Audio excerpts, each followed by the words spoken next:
In the beginning, there was Glenn. When WHAG-TV debuted in 1970, Glenn Presgrave started something that would become a tradition in the four-state area for more than 2 decades. I was working at the radio station part-time, and Warren Adler had the permit to build a TV station. When he decided to do so, he asked me if I wanted to audition. And I thought, sure, why not? I was working for the government, for the post office full-time at the time, and I thought, I'd love to try it out, because I enjoyed radio very much. And I came in, auditioned, and no cameras broke, no lights smashed, so I got the job. For 22 years, the source for local sports was Glenn. He covered everything from marbles championships to the Russian national wrestling team. And in those years, he had the opportunity to speak with some of the all-time greats. Mickey Mantle was another idol of mine, and I had an opportunity to twice interview Mickey. Sat next to him at a banquet one night, thanks to the late Nellie Fox. Nellie was another great guy. I did a half-hour show on the old Viewpoint show with Nellie, and what a fine gentleman he was. He was a guy who was born and raised in St. Thomas, and you never took the small town out of Nellie Fox. He was just a regular guy. Loved to come home and meet with his friends and fish and hunt, and he did an interview, and he lined up Mickey Mantle for this Chambersburg Touchdown Club banquet, and I had the honor of sitting at the head table between Mickey Mantle on one side, Franco Harris on the other. Glenn wasn't flashy. That's never been his style. However, over the years, he became a trusted friend to his viewers. And you want to make people feel that, hey, I'm welcome to come into your house. I'm going to tell you about the sports, and what I'm telling you is the straight, skinny. I'm not going to, I'm not going to add a lot of flourishes and a lot of glam. I'm going to tell it to the way I think you'd like to see it. And I want people to feel, hey, here's a very genuinely nice fellow who loves sports. And when I watch him, I really feel I know him, and that's the impression I want to give to people.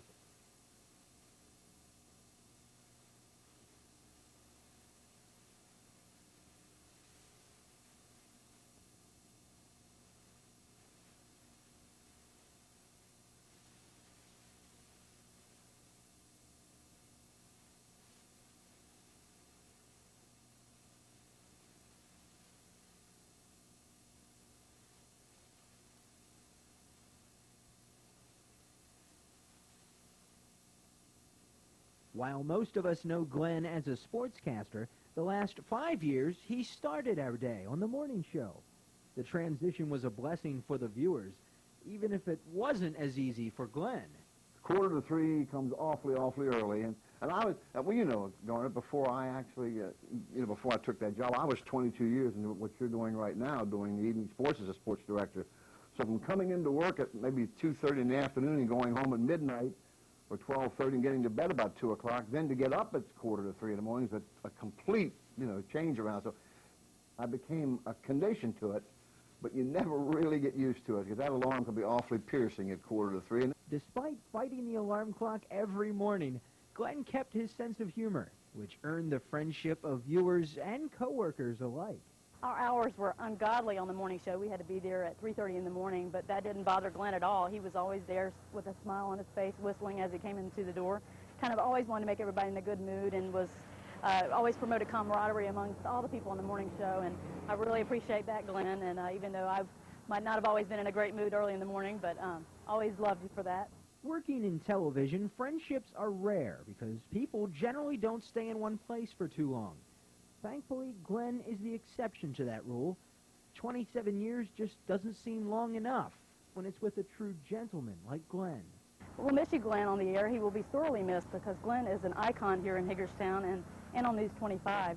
But I felt that I was successful my own way here, because I was pleased with what I was doing. I think, for the most part, the folks at home who watched were satisfied with what I did, and if I could bring a little, knowledge into their homes about sports and make them happy, that's what I found rewarding for me for 27 years.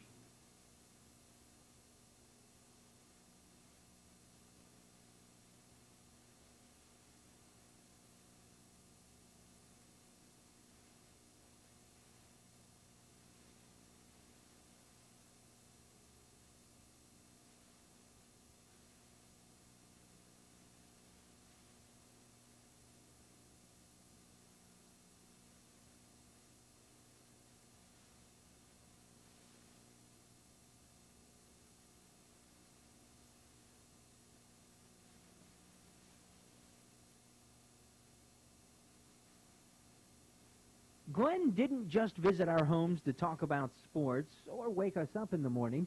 He also brought us Today in the Valley, and he shared his first love, auto racing, with the show Trackside.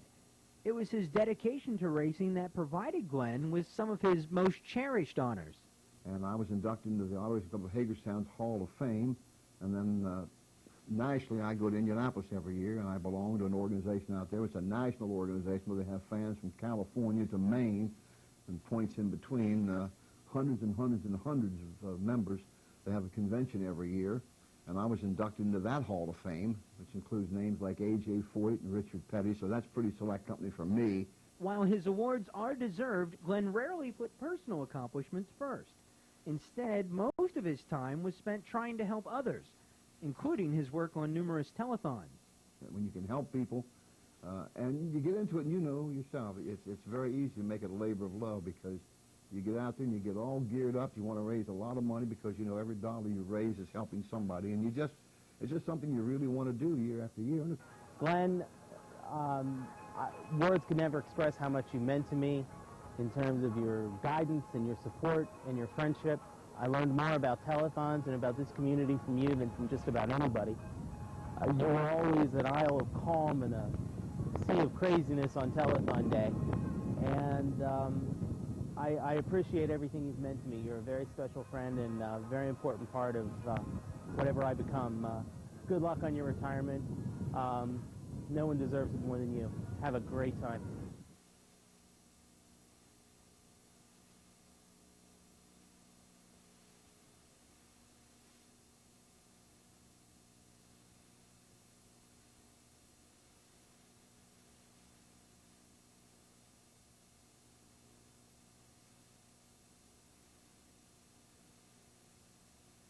With 27 years of television broadcast experience added to an earlier career in radio, Glenn had the knowledge, but more importantly, he was so willing to share his insight.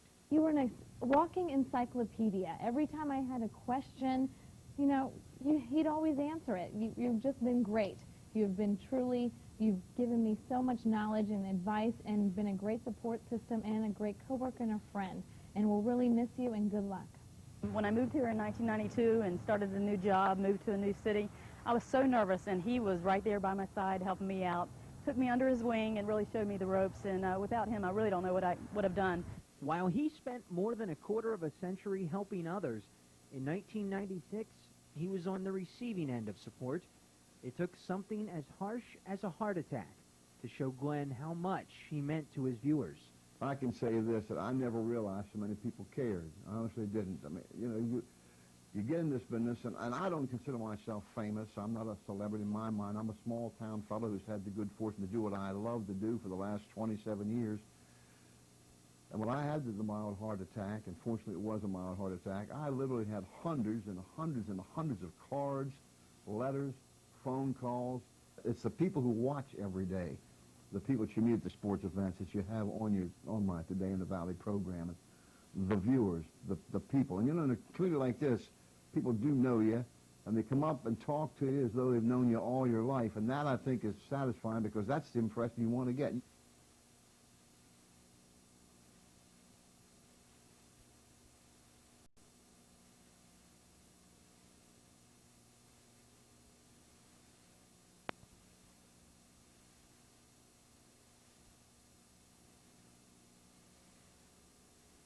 Taking 27 years of service and reducing it to just a week doesn't do justice to Glenn. He will leave this station with a legacy of honesty, kindness, and class. A man that has known him longer than most people will remember him another way. We worked for a long time together. We certainly had a lot of mutual respect. We've never, ever had a cross word. That's because most of that time we didn't speak. But actually, we did get along pretty well. And Glenn has always been a very faithful employee and a good hard worker, very interested in his craft. And first and foremost, he had the welfare of the viewers at heart. Glenn was many things in his more than a quarter of a century at WHAG. He was the morning show. He was trackside. But more than anything, he was Mr. Sports.